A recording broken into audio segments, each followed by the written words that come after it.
Well, good morning and welcome to the Asia Pacific launch of the Global Status of CCS report for 2023. My name is Alex Zapantis. I'm the General Manager, External Affairs at the Global Carbon Capture and Storage Institute. For those of you who may not know much about the Institute, we are a leading international think tank with a mission to accelerate the deployment of CCS around the world for climate mitigation purposes.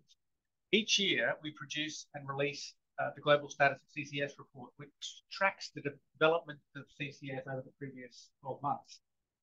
Next slide, please. So today, I'll present the report, and then we'll hear from some expert panelists from across the region who will provide their perspectives on carbon capture and storage. And we really are very fortunate to have some excellent panelists to share their knowledge and wisdom with us this morning. Given the number of attendees and the time that we have, unfortunately, we're unable to take questions and answers during this webinar. Before I start presenting the report's findings, I'd like to hand over to our Chief Executive Officer, Jarad Daniels, for some opening remarks. Jarad probably needs no introduction for anyone who's been in the CCS community.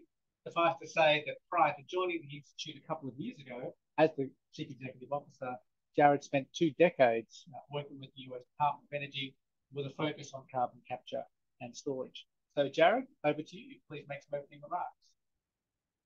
Great. Well, thank you very much, Alex, and it's a pleasure to be part of this launch event in the Asia-Pacific region.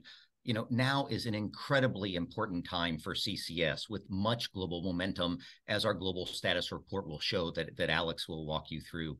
The Asia-Pacific region is a dynamic region, including nations with rapid economic growth and equally rapid energy demand growth as well.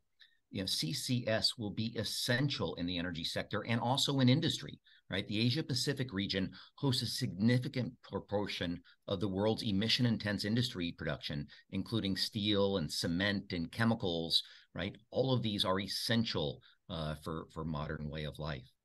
Globally, momentum is starting to gather as governments and the private sector chart courses toward net zero across power, across industry, across all aspects of society. 34 CCS facilities were added to the project pipeline in the Asia-Pacific region since our status report last year. Tremendous accelerated growth. China now hosts 11 operating CCS facilities. Australia has 1, and there are 8 in construction now across the region. Several nations in the Asia-Pacific are now developing CCS regulations. This is absolutely a critical priority to allow investment in CCS projects to proceed. Government to government and public-private collaboration is growing in a region where there's great potential for international trade in CO2 storage services. So when you take all in this count, it's absolutely critical that we do all we can to accelerate deployment in the region and globally. And this is a tremendous part of the Institute's overall activities. You know, broadly, the climate math is absolutely clear that CCS is an important part of an all-of-the-above solution to achieving net zero emissions and at the same time ensuring we also meet growing energy demand. This is clearly a technology-enabled solution set of which CCS is a critical component. We all have much to learn from each other, and we clearly have much good work to do together. I hope that all of you find our Global Status Report helpful to your efforts, and if there's anything further that the Institute can do that helps you in your progress towards CCS and deployment of CCS, please do let us know. That is our job, is to be as helpful as we can to advocate the appropriate role and help accelerate the commercial deployment of CCS alongside all the other technologies that we need to deploy. So thank you for your time and attention today. Please enjoy, and I hope you get good value out of this report. And I will now turn this back to Alex, please. Okay, thank you very much for those remarks, Jarad. Certainly a very exciting time for carbon capture and storage, as I hope you'll all agree after hearing the summary of the report that I'm just about to deliver. Okay, so as Jarad said, the climate math is absolutely clear. Carbon capture and storage and carbon dioxide removal must scale up to gigaton per annum scale to reach net zero emissions, which is, of course, the target that we've set for ourselves. The growing urgency to address climate change felt by policymakers, industry leaders, investors, and the general public is now accelerating CCS deployment. The Global CCS Institute is now tracking 41 operating CCS facilities with the capacity to capture and store 49 million tonnes per year of carbon dioxide, and a further 351 CCS projects which are in development, with new projects being announced quite literally weekly. As of July 2023, which is the cut-off date for the data in this report, there were 392 facilities in total in the pipeline, representing a 102% year-on-year increase compared to what we published last year. Growth has been driven by strong policy. That's very clear, particularly in North America and in Europe. In the United States alone, federal policy is unlocking the potential for hundreds of millions of tonnes per annum of CCS capacity this decade. In Europe, Denmark has demonstrated how quickly and strongly enabling policies can be developed and implemented where there is strong public support. The ongoing development of CCS networks has resulted in the creation of a new industry category, carbon dioxide transport and storage facilities. We now have the largest number and total capacity projects under construction in the history of the CCS. As more projects progress into execution, CCS projects are now facing the same challenges as any large infrastructure project: permitting, earning community support, and ensuring effective project management.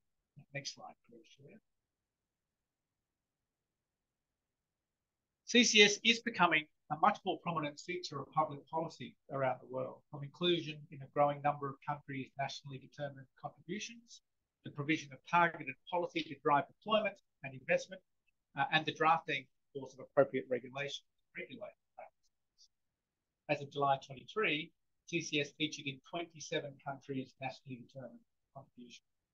Countries are now starting to establish national CCS targets and roadmaps. Examples include the United Kingdom, Japan, and the Kingdom of Saudi Arabia. Global collaboration on CCS has never been stronger, as demonstrated by the Carbon Management Challenge, championed by the United States, and a growing coalition of countries which aims to deliver gigaton-scale CCS by the year 2030. International CCS business models and value chains are now being developed, with the first trans-boundary movement of carbon dioxide by ship or geological storage completed between Belgium and Denmark. Next slide, please.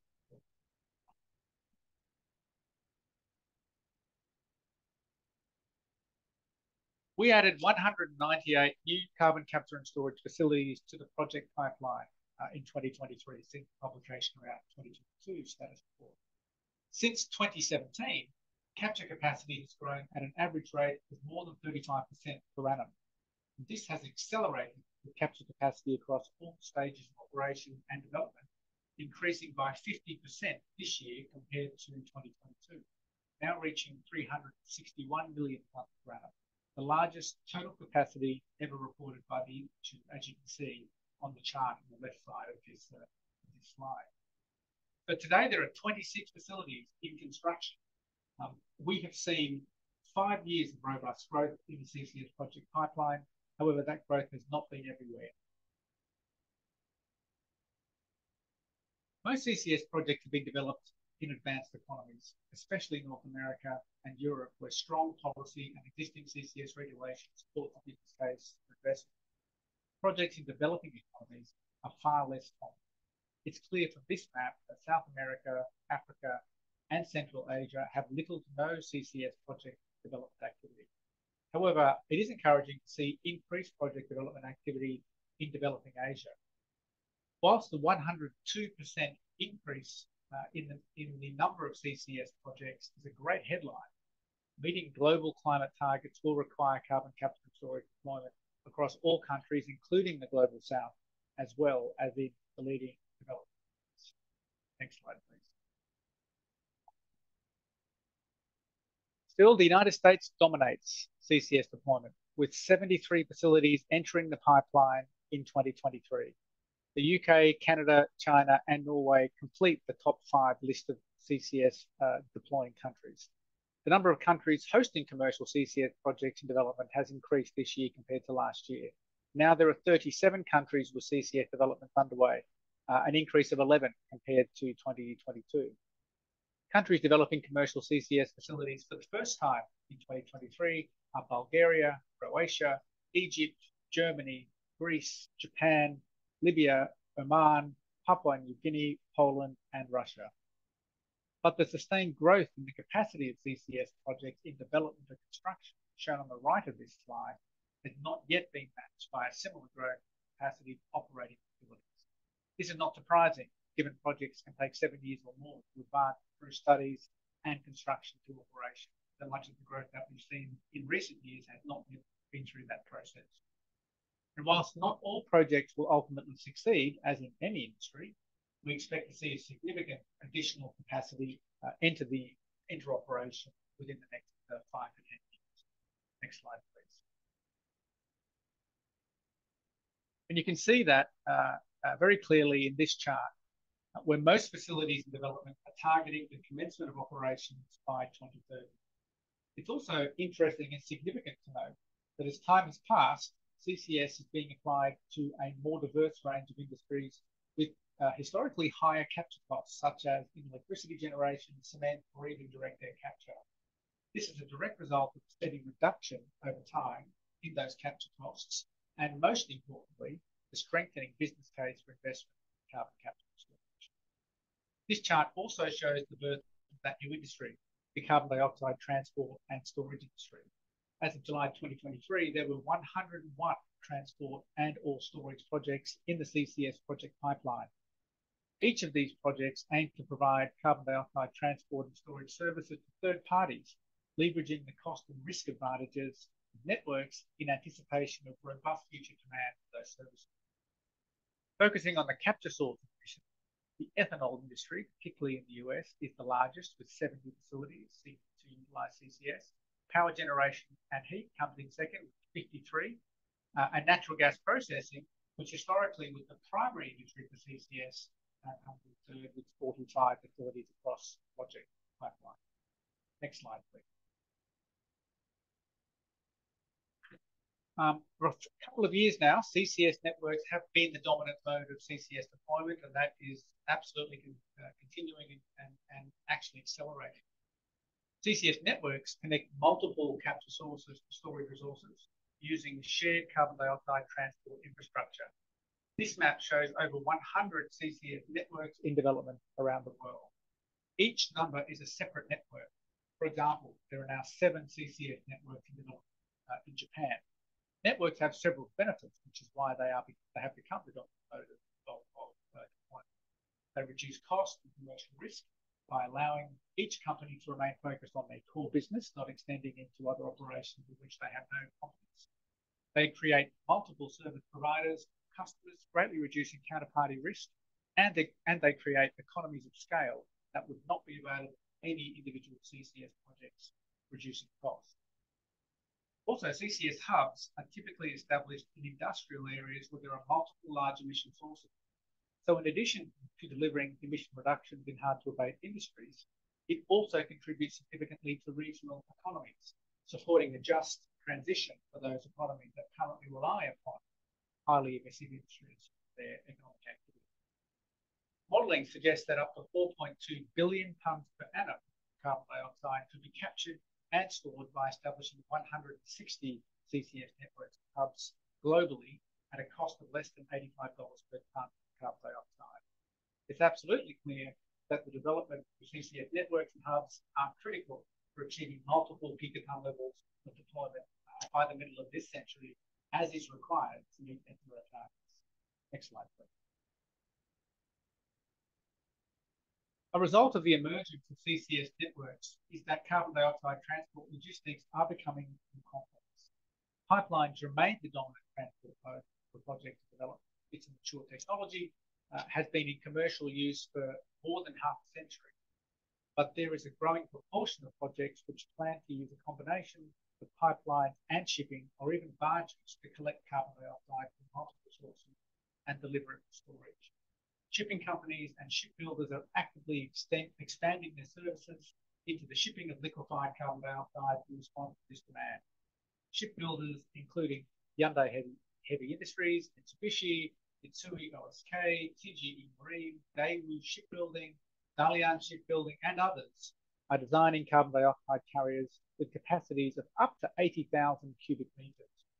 The preferred mode of geological storage is also changing. Currently, only around 25% of captured carbon dioxide is injected for dedicated storage, with the balance being stored through enhanced oil recovery. But going forward, 78% of total capacity of CCS facilities in development or in construction plan to use dedicated geological storage. This is significant for two reasons. The first is that it demonstrates that revenues from enhanced oil recovery are generally becoming less important to the commercial viability of CCS investments. And the second is that developers of dedicated geological storage resources will seek to maximise their capacity to increase their economic value. This financial incentive is critical to drive the increased rates of storage resource development required to meet climate targets. Next slide, please. CCS facilities are large, long-lived, capital-intensive projects, so the availability of finance is critical. Currently, CCS projects are generally financed by corporate balance sheets, as project finance is not yet widely available. For example, Exxon, Occidental, and Denbury each finance their own CO2 pipeline and storage networks.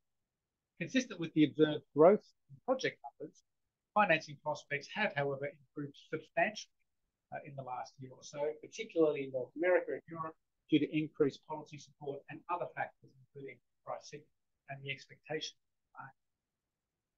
There has also been an uptick in equity investment, merger and acquisition activity, and some consolidation of CCS service providers. The most significant example being the acquisition of Denbury by ExxonMobil for $4.9 billion in 2023. Denbury owns and operates CO2 transport pipelines and geological storage resources in the United States. However, to reach rates of deployment required to support climate ambitions, project debt finance will need to be as common to CCS projects as it is now for general infrastructure projects around the world. Next slide. So that's been a high-level overview of some of the global trends and developments that we're seeing. I'd now like to quickly run through some significant developments by region, starting first with the United States. So the US is leading the global CCS landscape, with the largest number of CCS facilities operating, in construction and in development, which has increased by 73 since the publication of the 2022 Global Status Report. Ethanol, ammonia, hydrogen and fertilizer production, as well as power generation and heat, are the top applications for CCS in the US.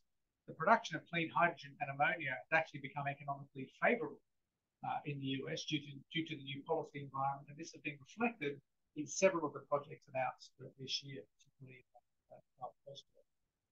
The US's goal of carbon-free electricity by 2035 has also turned attention to the potential for the scaling up of CCS at fossil fuel power plants. Development continues at 23 power and heat facilities, more than half of which plan to be operational before the end of this decade. Ethanol production has driven a new tranche of announced projects enabled by proposed networks that deliver that economy of scale that they would otherwise not have access to. And CCS projects in cement, steel, and chemical production are also being developed.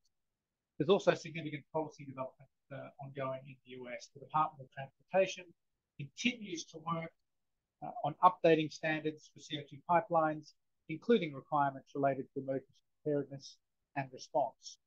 In a clear sign of how rapidly this industry is advancing, the US EPA, Environment Protection Authority, has received an unprecedented number of carbon dioxide injection applications related to 169 wells associated with 58 separate projects as of October this year. However, this rapid increase in the number of applications for injection permits has put pressure on US regulators. Permitting delays, as well as a lack of community support in some areas, pose risks to CCS developers in the US. Next slide, please. Canada's federal emissions reduction plan expects national CCS capacity in Canada to grow to at least 15 million tonnes per annum by 2030. The federal government, Canadian federal government, announced significant support for CCS deployment in its March budget, including an investment tax credit that will cover up to 50% capital cost of carbon dioxide capture projects until 2030. In Alberta, in addition to the 6 sequestration hub agreements announced in the second quarter of 2022, 19 further hubs have been awarded through the Provincial Technology Innovation and Emission Reduction Regulation. In Brazil, in August, a bill to establish a legal framework for CCS passed the Senate and moved through to the Chamber of Deputies.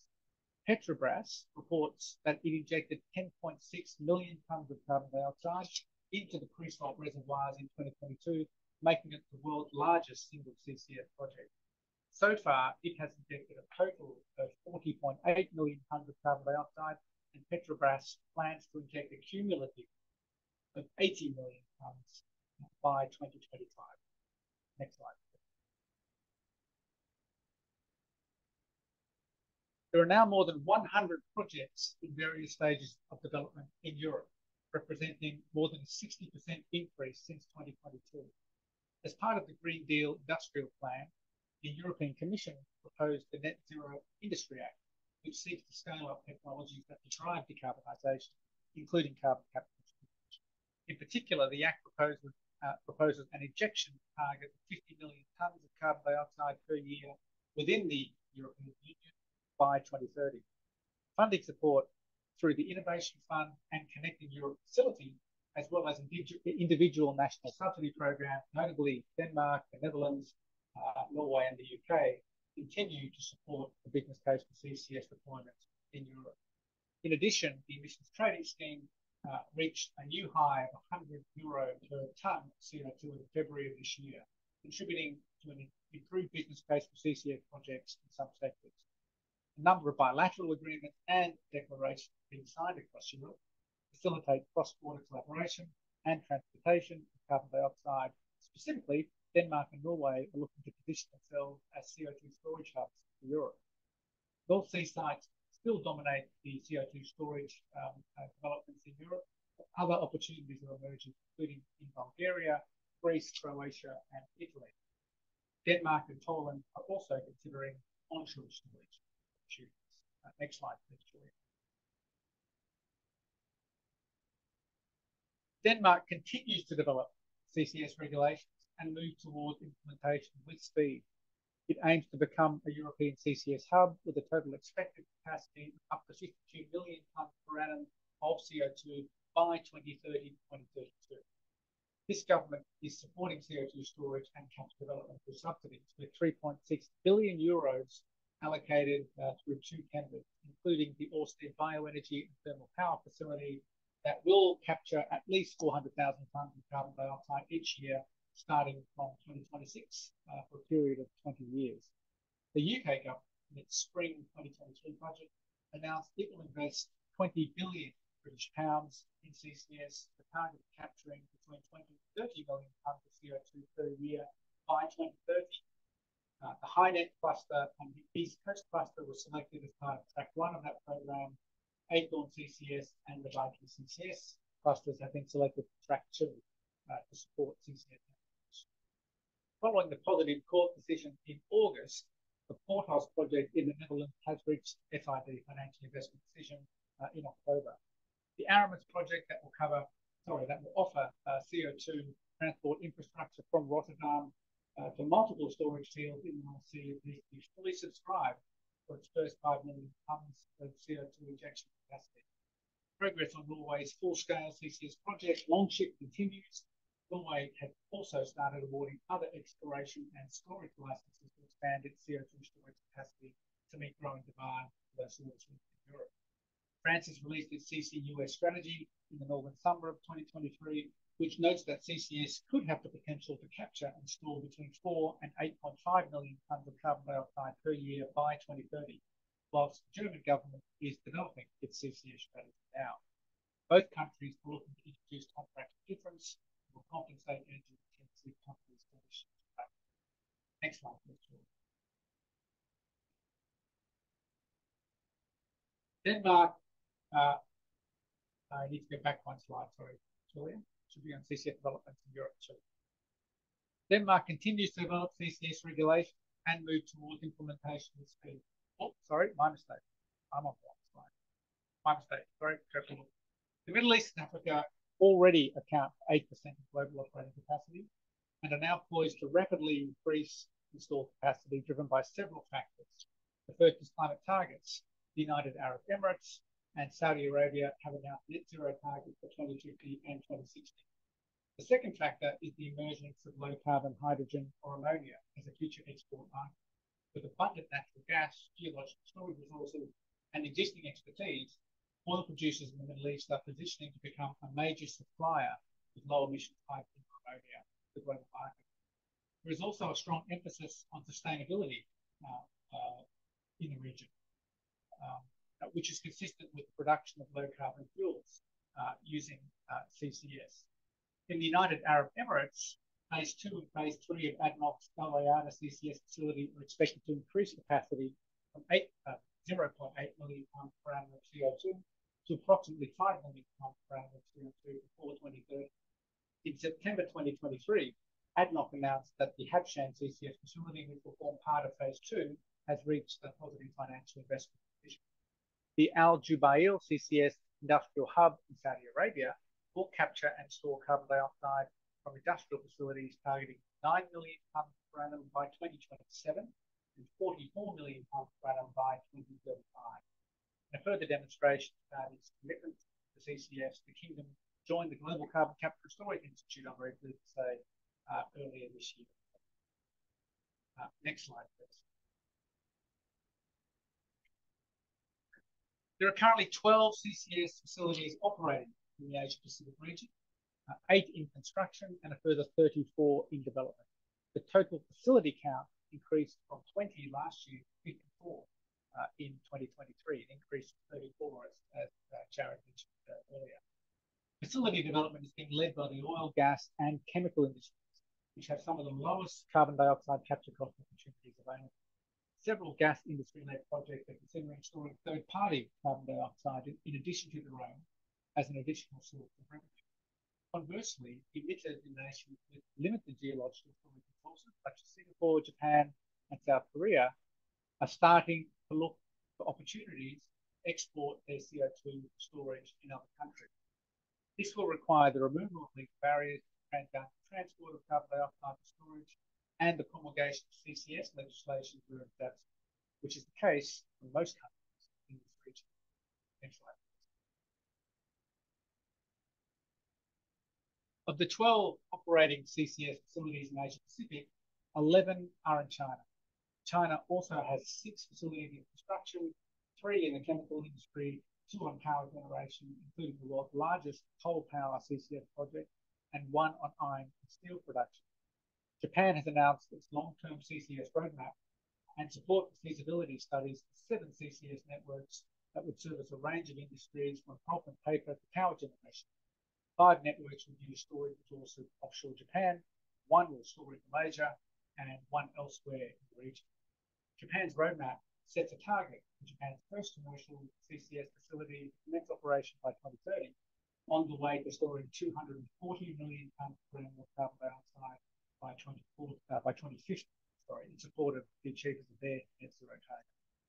Malaysia, Indonesia, Thailand, Brunei, and Timor-Leste are all seeking to leverage oil and gas production expertise and infrastructure to establish carbon dioxide storage projects to manage their own emissions and also to generate revenue from the storage of third-party carbon dioxide.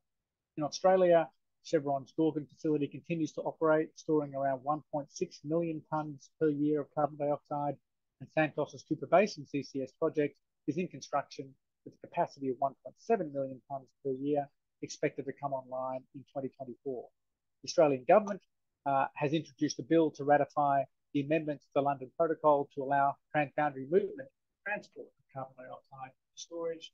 That's passed the House of Representatives and is currently being debated in the Senate. Next slide.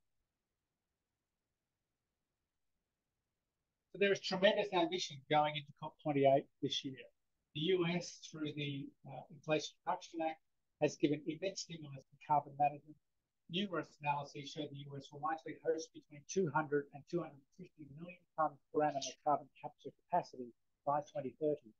The UK's CCUS roadmap will see 20 to 30 million tonnes per annum of installed capacity by 2030. the EU needs to have 300 to 550 million tonnes per annum of installed CCUS capacity by 2050 to meet its net zero target. The Net Zero Industry Act aims to have 50 million tonnes per annum of storage developed by 2030. Japan announced its CCS long-term roadmap in 2023, setting a target for Japan's first commercial CCS project commenced by 2030 and storing up to 40 million tonnes per annum of carbon dioxide by 2050. Saudi Arabia and Brazil have similarly ambitious targets. Globally, the CCS community is really raising the ambition, but there is still a lot of work to be done to get us to the gigaton scale that the climate math says we need to achieve our targets. Next slide, please.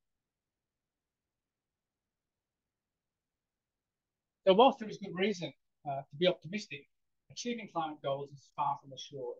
Reaching a required scale for CCS will require us all to work together. The role of governments is to put in place supportive policy. The role of the finance sector is to provide the necessary capital, and the role of the private sector is to invest in CCS. Existing pledges and commitments, if delivered, can get us to over 300 million tonnes per annum capacity, and possibly over 400 million tonnes per annum within a decade. In order to get the gigaton scale, deployment in emerging markets and developing economies must increase significantly, and this will require capacity building, legal and regulatory framework, and storage resource appraisal. CCS projects must meet the highest levels of safety, environmental stewardship, accountability, and community engagement. Climate justice and concerns of communities need to be central and fully integrated into policy making at the national and international levels. And projects will need to be developed efficiently, reducing average development periods. All of this will only happen if policy creates a robust business case for investment in CCS, as demonstrated by rapid progress in the USA and Europe. There remains much work to do, but it now appears that CCS is scaling up through 2030 and beyond. Okay, so that is the end of the presentation of the content of the report. Next, we'll be moving on to, next slide please, Julia.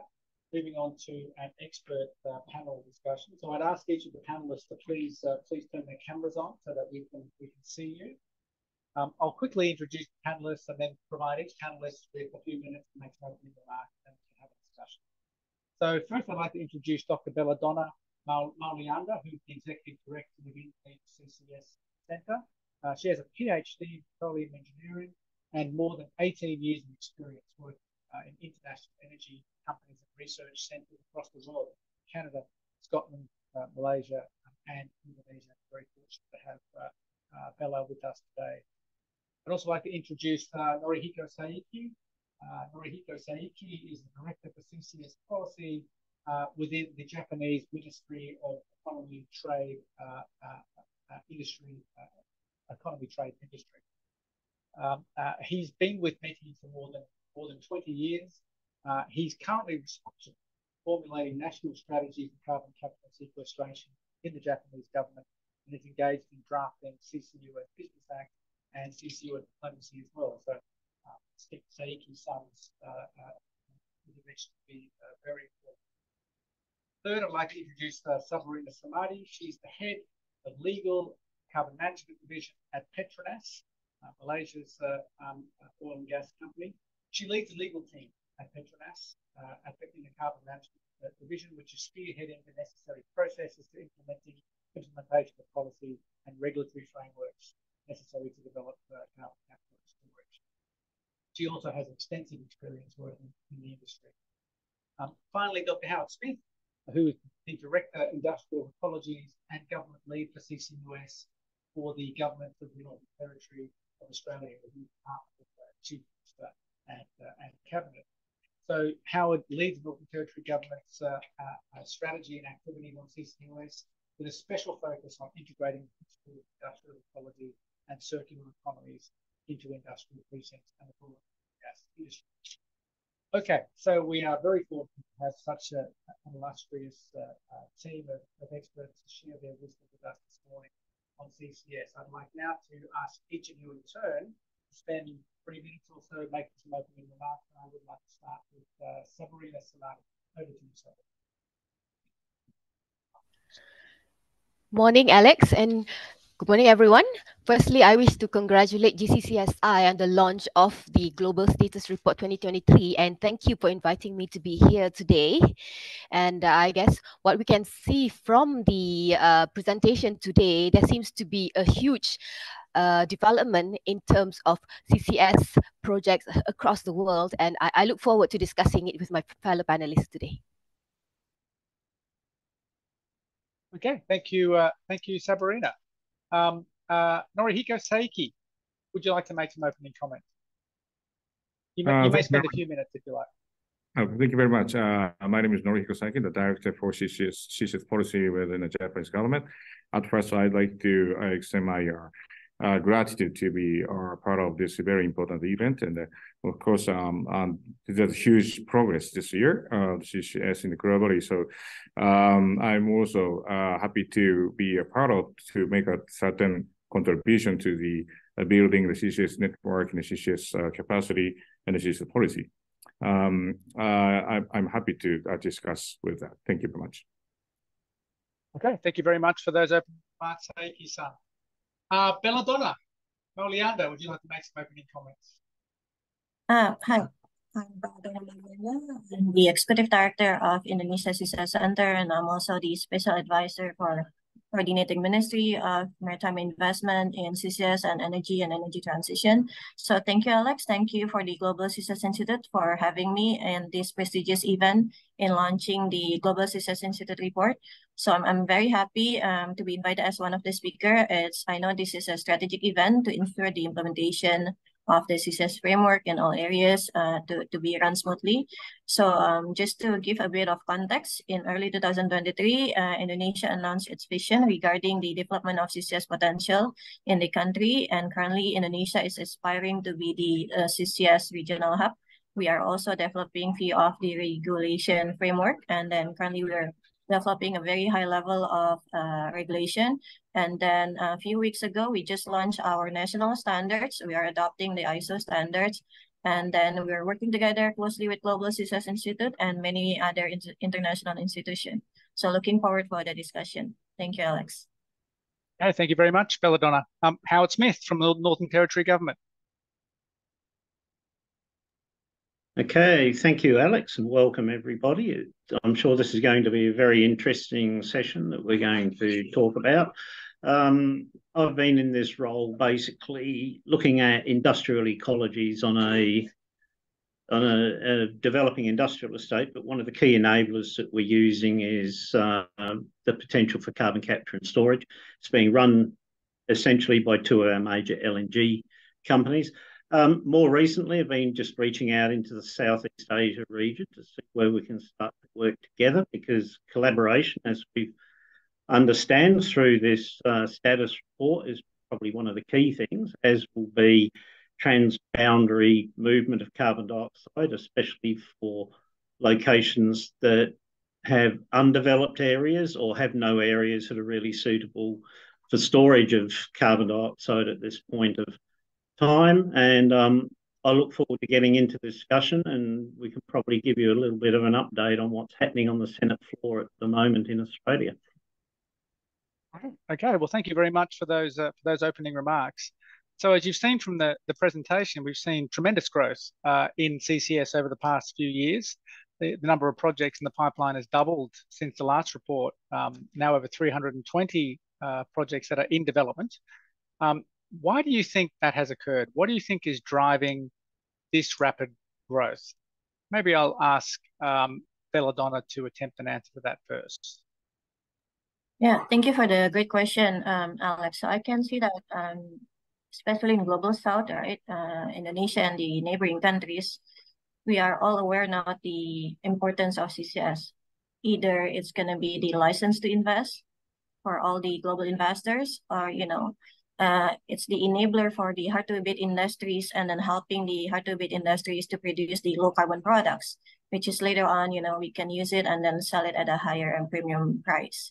Then it's going to help the governments or the countries' downstream industries, which is in the end, it's going to have multiplier effect, generating the revenues, creating more jobs, and many more, other than as is going to be the climate change solution, right? So that's the second reason. And then the third reason, I think we all are aware we have to work together. Like, we're breathing the same air anywhere. There's no boundaries for the emission or pollution per se, right? So then we all are aware about that. And then we have to work together, collaborate, and then we all are aware with each country's strength, each country limitation, and so on. So then, for example, Indonesia has the potential of storage capacity very large, right? Up to 600 and 400 gigatons. So then later on, we can help the neighboring countries that already have pretty much a pretty high carbon tax, that we don't have implemented carbon tax yet in Indonesia, but we can help the other neighboring countries. So I think these three reasons, Alex, license to invest, low carbon solution products, and then the third one, the collaborations. Yeah. Thanks, Belladonna. Any addition from any of the other panel members to what Belladonna has just shared with us? Why do you think CCS is advancing so quickly around the world, or perhaps in the country that you come from? Sabrina? Yeah, well, Alex, in Malaysia, for Petronas, one of the key priorities for our energy transition strategy is actually to mature CCS as a key decarbonization lever to decarbonize Petronas's own portfolio upstream. And we also have the design for a regional demand to position Malaysia as a leading regional hub for CCS, as well as Indonesia, as Bella mentioned earlier. But yes, we do have the same ambitions as well. And also to echo Indonesia, Malaysia also has more than sufficient capacity to store excess CO2, which is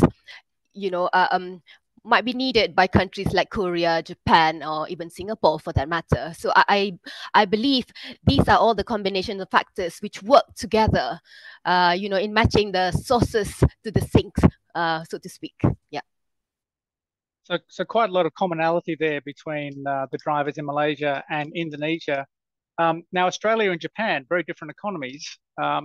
Howard, I suspect potentially a little bit of commonality with the Northern Territory of Australia as well. Would that be correct? Yeah, that's correct. We've got a lot of common ground that we are starting to explore with Indonesia, and we're looking to explore with Malaysia.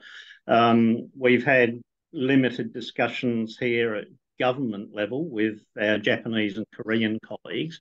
However, that has been occurring at industry level because our two major LNG producers, INPEX and Santos, have actually put the money on the table to design and build the hub.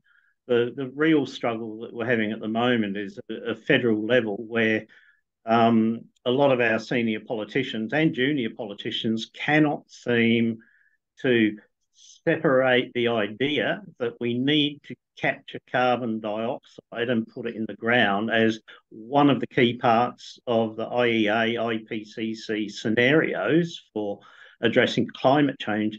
They can't seem to separate it from the claims that it's just going to extend oil and gas, which they see as one of the major carbon dioxide polluters. So what they're trying to do is push towards a transition to renewables without actually having a transition. And that will probably just end up in disaster if we're not careful. So it's sort of something I'd like to table right now because it does not seem to be playing out so much like that in the Southeast Asian context.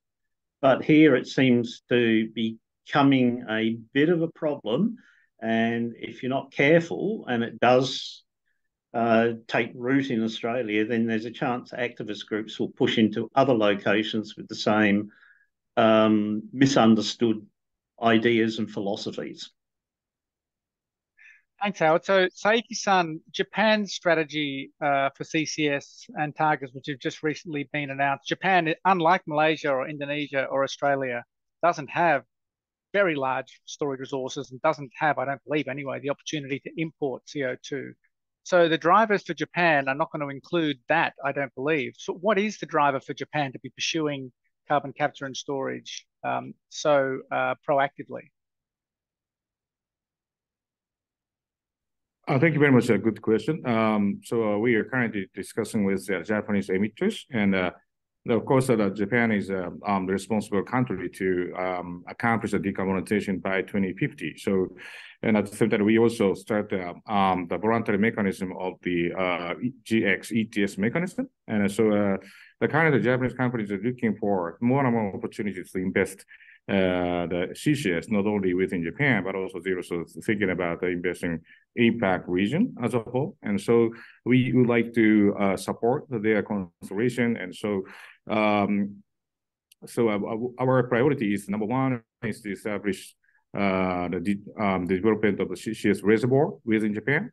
And at the same time, we also try to invest more money to develop outside Japan, and plus bridging some of the mechanism of export and import mechanisms globally. So in this context, we are pursuing the with the help of the area, the Economic Institute of the ASEAN and plus the East Asian countries, to accelerate the discussion about establish a certain mechanism, the export and import mechanism. So yeah, so I think definitely there are a lot of things to be done, especially in the APAC region. So I will welcome the collaboration and support of the CCS development in Asia. Thank you. Okay, thanks. I'd like to talk a bit more about collaboration, because it's a common theme that comes up in discussions about CCS, the need for collaboration between governments, the need for collaboration between the public and the private sector in order to accelerate CCS deployment. I wonder if you could share with me your thoughts on what that might look like. You know, what are some specific opportunities for collaboration, either between governments or between the public and private sector, that would, you know, enable CCS to proceed more rapidly? Sabrina, would you like to have a go at that one first? Well, I guess in terms of the collaborations between the governments, we've seen them in Europe, especially when looking at the bilateral arrangements which had been entered in the last couple of years between UK and Germany, Denmark and Belgium, in terms of movements of carbon dioxide across borders. That's not happened yet in the APAC region, but that's something definitely that we are looking towards, and it's potentially it is a potential that the Malaysian government has recognized. In fact, if I could just mention, in the recent policies which have been launched by the government of Malaysia under the National Energy Transition Policy, roadmap, National Energy Transition Roadmaps, which was launched on 27 July, and at the end of August, the government of Malaysia did identify CCS as one of the 6 energy transition levers based on the climate change and principle-based taxonomy.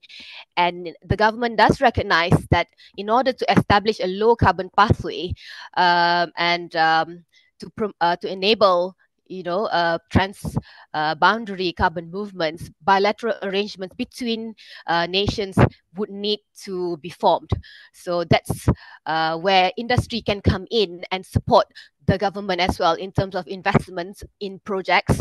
As you may know, Petronas has already embarked on Kasawari, which is ongoing. It is on track right now. But of course, as everyone knows, we need more than just one project and up to scale to enable our climate targets.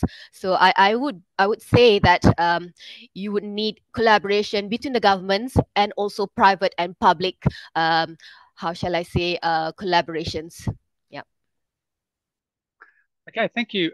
Belladonna, your views on international collaboration. Would you like to add to what Sabrina has just offered?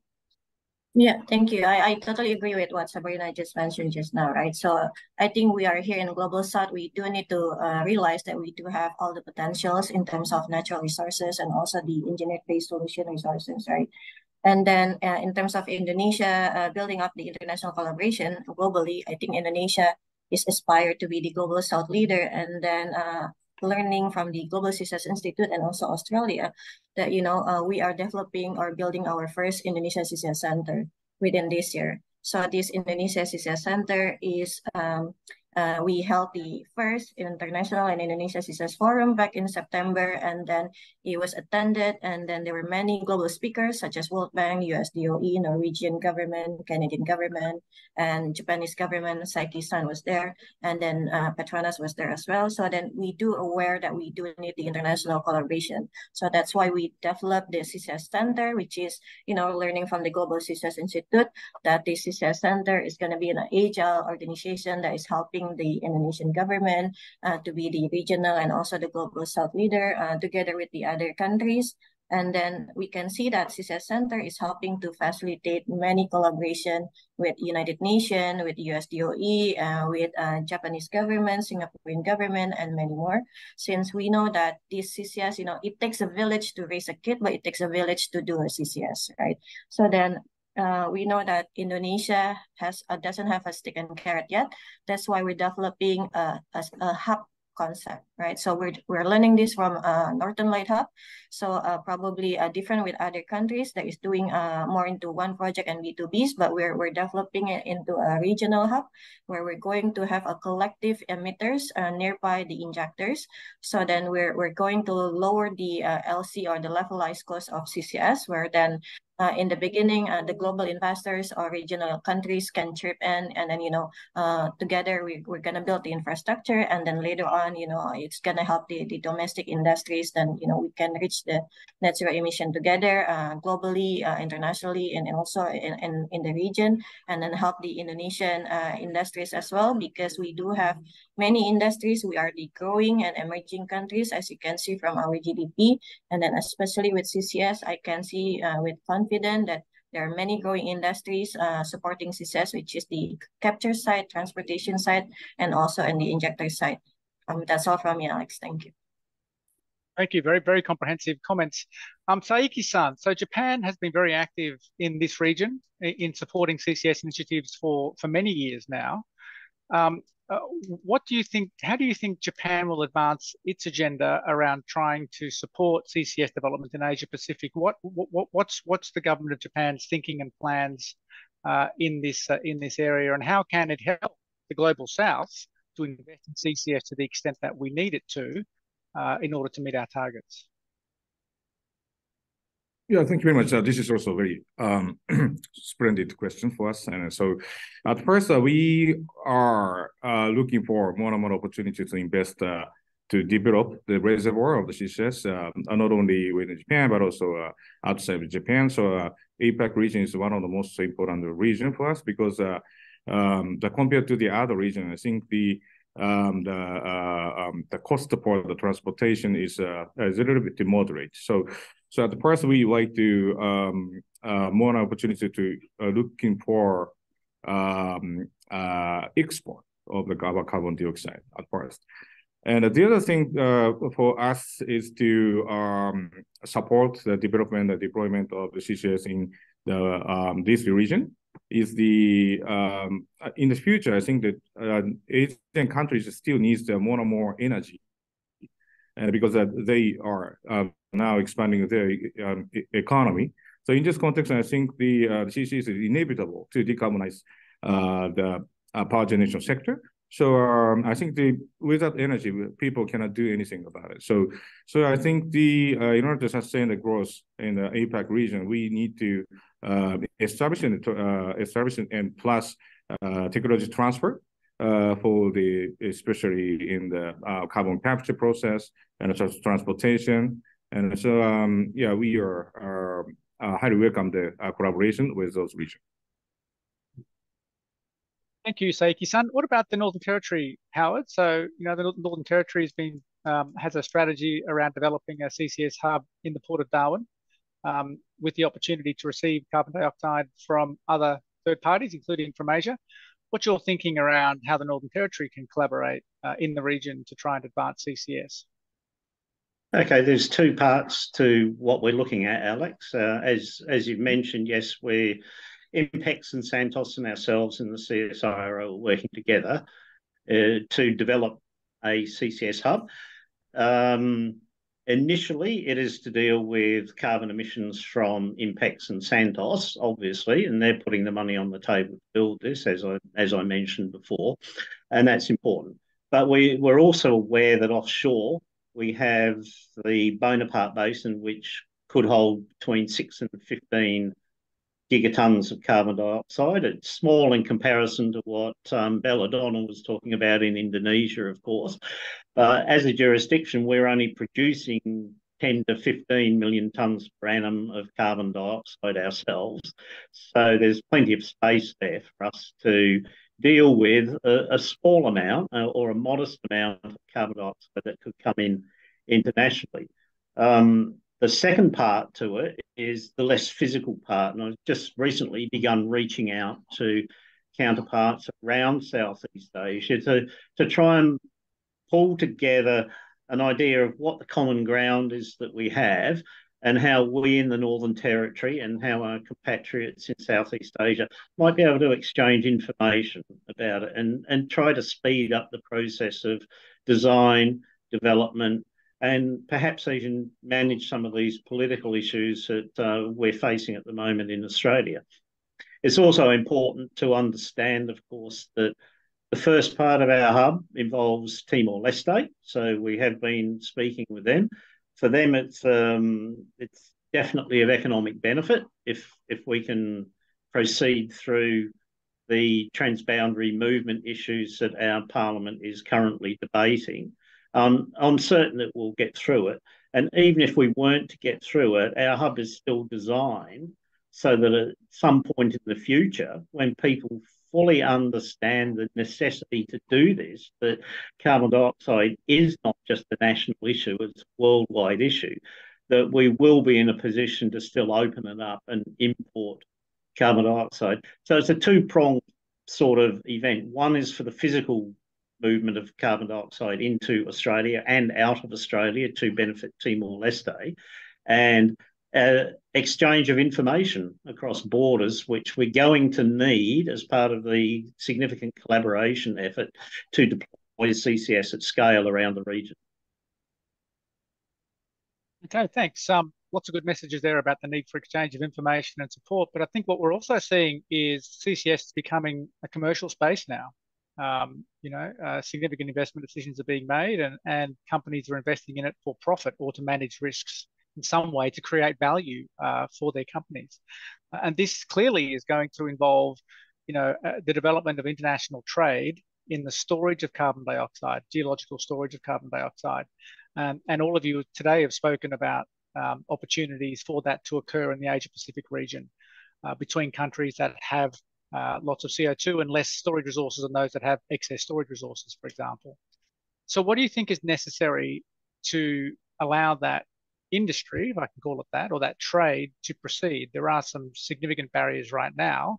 Would any of you like to identify what you think are the key success factors that would be required for that international trade of CO2 storage services to proceed across the region? Maybe I'll start with Saiki-san this time.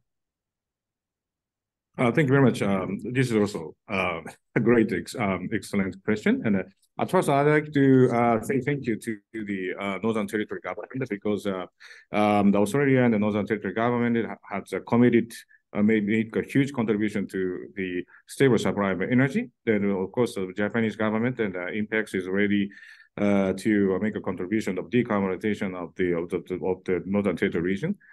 And when it comes to the consideration of commercialization of the CCS, we need to the same level of the commercialization as LNG business. So as you know, so CCS, CO2 international trade is a kind of under the control of the international national government.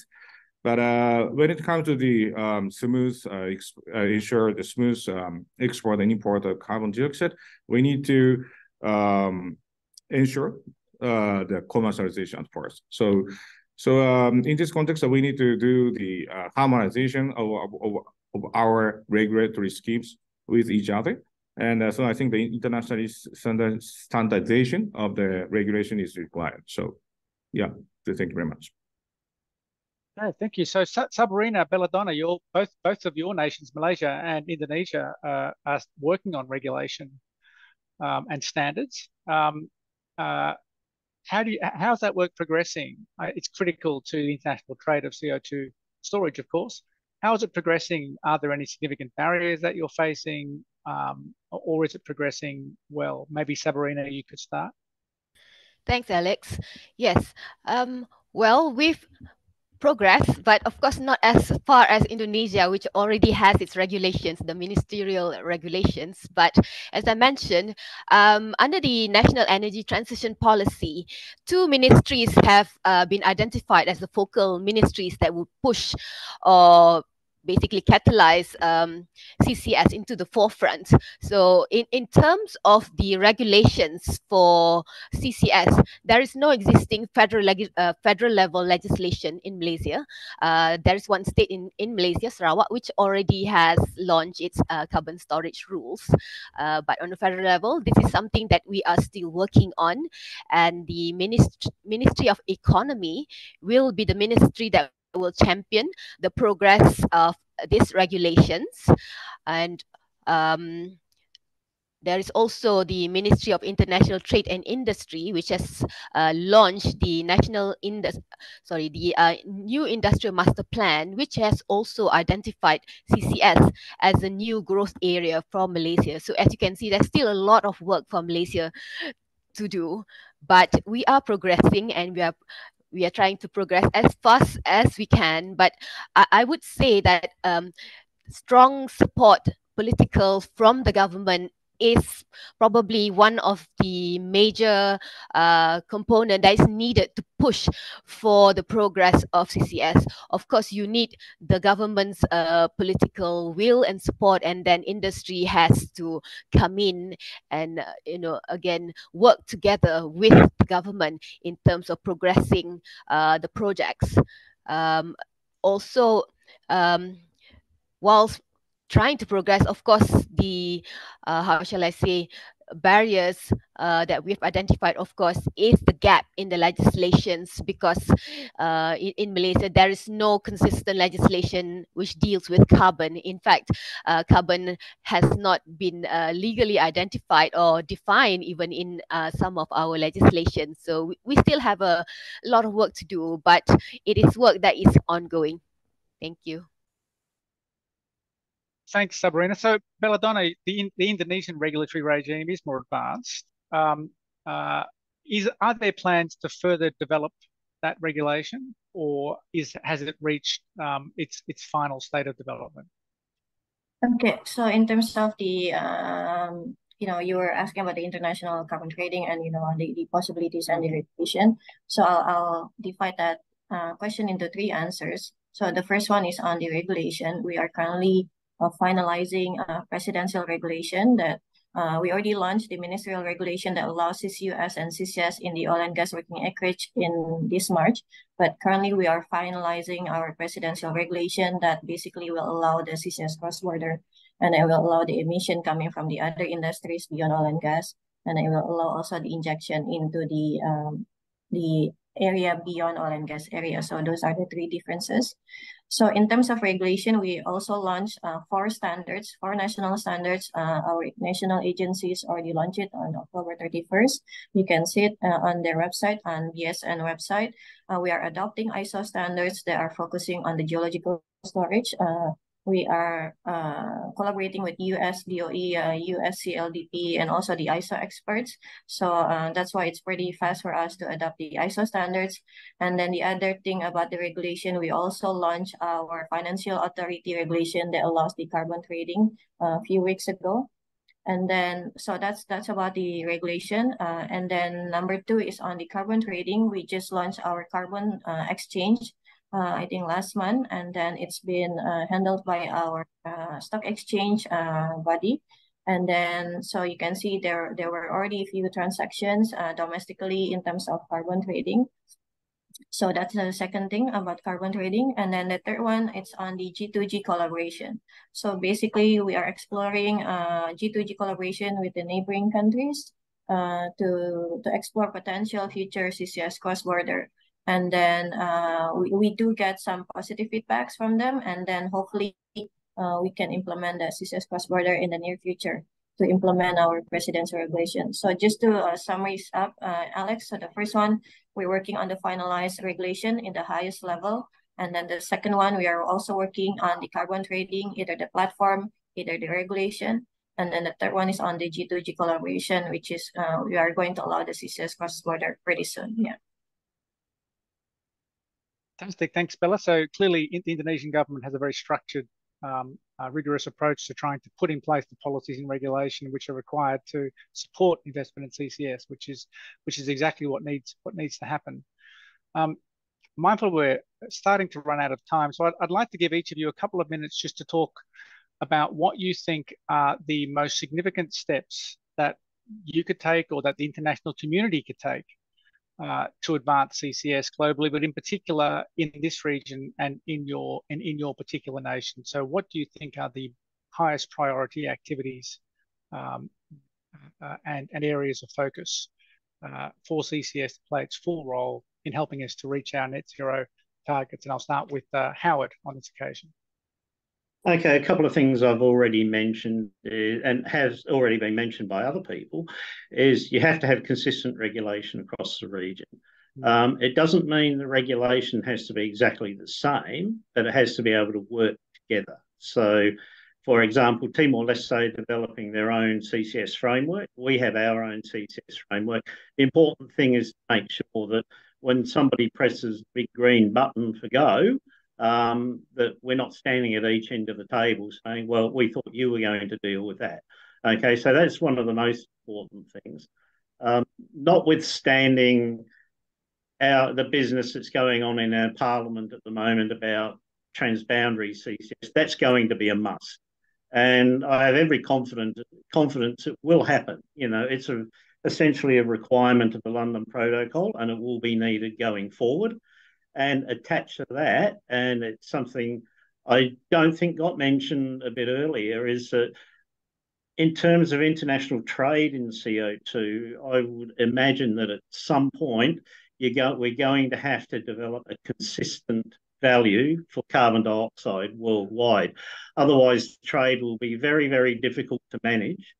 And it may become problematic for some states that are a little bit behind in the CCS development.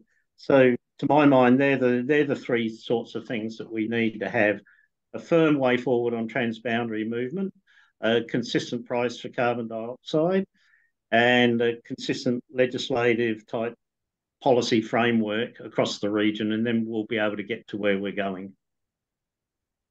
Okay, thank you. Saiki-san, what do you think are the most important areas of focus? Yeah, thank you very much. I think there are three things to be done especially in the APAC region. Number one is to establish their own regulations first, because we are the member country of the London Protocol, so we are required to request the import country to comply with the certain same level which is required on the Protocol. Number two is a transboundary mechanism. So we are currently talking with various governments and through the Asian CCS network.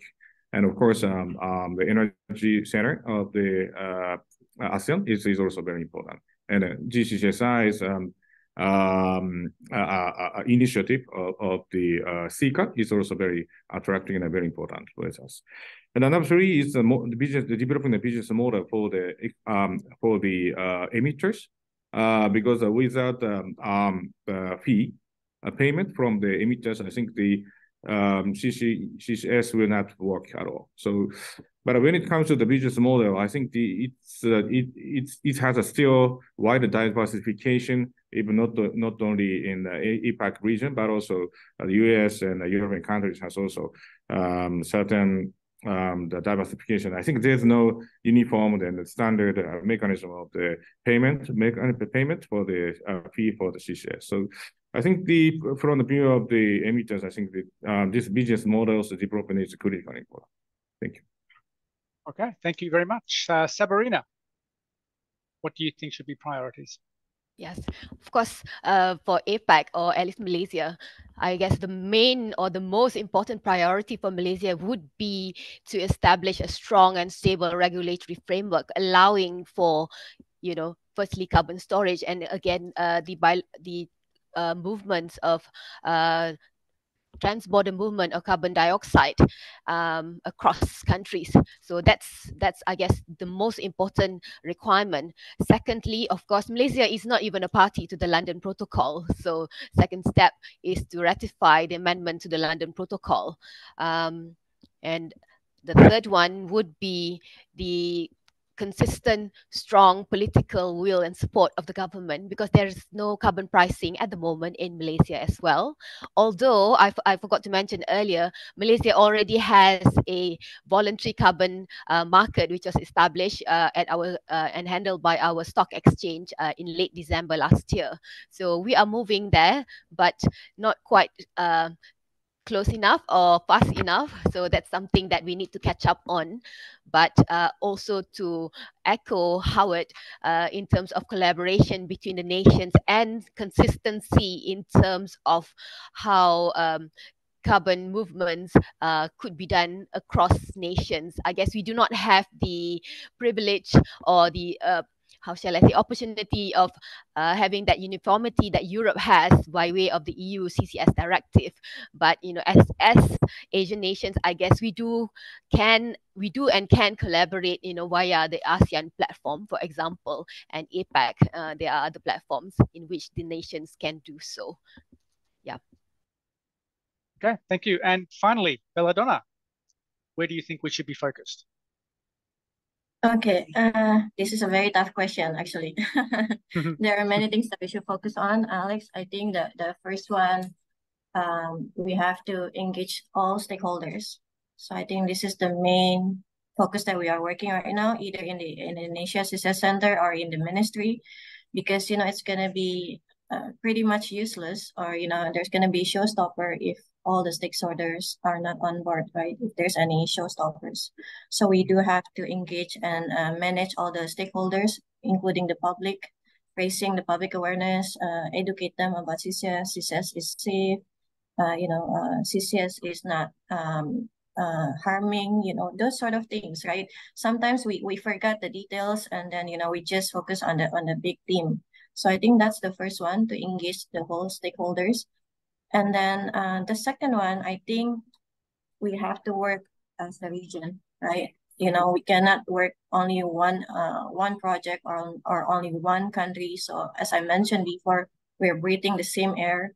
There's no boundary for air that we're breathing right now, either in Japan, either in Malaysia, either in Australia, right? So we have to work together.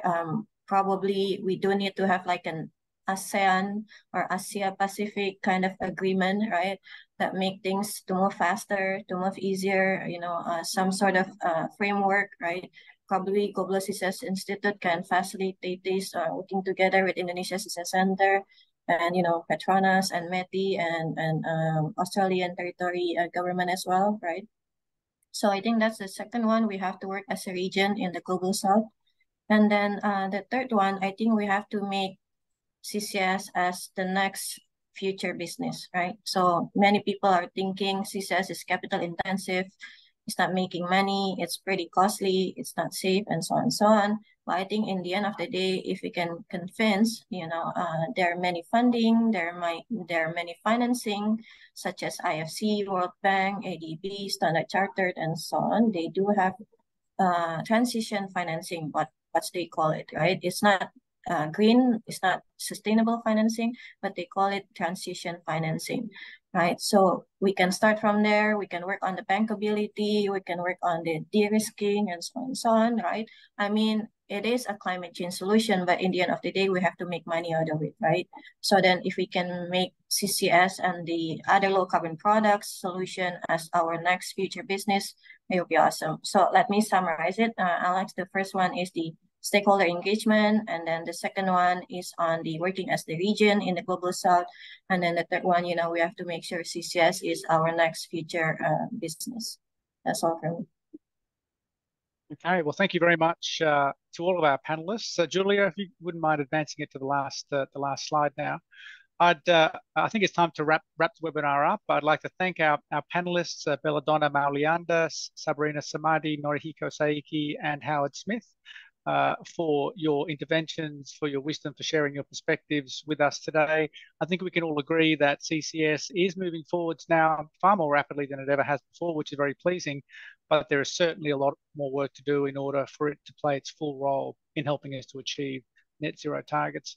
In this particular region, the Asia Pacific region, as Jarad mentioned at the outset, it's a very dynamic region, very rapidly growing economies, rapidly growing energy demand, very diverse economies as well across the region. CCS is going to be very critical in this region in order to support net zero. If CCS doesn't succeed in Asia Pacific, the world doesn't succeed in meeting its climate targets.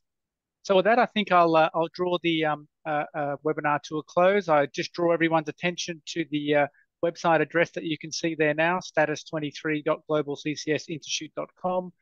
You may download the Global Status of CCS Report 2023 from that link. It's free, of course. I encourage you to do so and read through it. We're proud of it. We think it's a good report. We think it tells a very good story also. So with that, I'd like to thank our panelists one more time and draw the webinar to a close. If anyone would like any further information on CCS generally or in relation to the Global Carbon Capture and Storage Institute, of course, you can find us on the internet at globalccsinstitute.com. So with that, let's end the webinar. Thank you very much.